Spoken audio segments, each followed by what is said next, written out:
खबर शामिल करते हैं। ज़िला नीलम के तहसील हेडक्वार्टर शारदा से कौमी कोह पैमा टीम ने 14,000 फुट बुलंदी पर शमे रोशन करके शोहदाए वतन को खराज तहसीन पेश किया।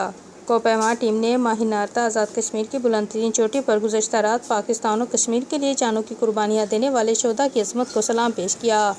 कोह पैमा की 15 रुकनी टीम, जिसमें 10 खिलाड़ी पाकिस्तान जबकि 5 आज़ाद कश्मीर से हैं, पाक फौज के ज़ेर एहतमाम SC और प्रेस क्लब शारदा की मेज़बानी और इंतज़ामिया की निगरानी में कोह पैमा टीम जश्न आज़ादी और सियाहत के फ़रोग के लिए मनाए जाने वाले हफ्ते के मौके पर शारदा की बुलंद तरीन हमजाद चोटी माहिनारता झील और चोटी को सर किया।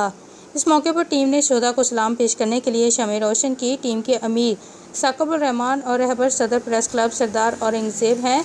कोह पैमा टीम में 2 ख़वातीन हैं जिन्होंने पाकिस्तान और कश्मीर की रिकॉर्ड चोटियाँ सर कीं। 14 अगस्त के मौके पर जश्न आज़ादी और सेहत के फ़रोग के लिए नीलम माहिनारता का इंतखाब किया। Report Adil Mir, RMH Urdu news, ज़िला नीलम, आज़ाद कश्मीर।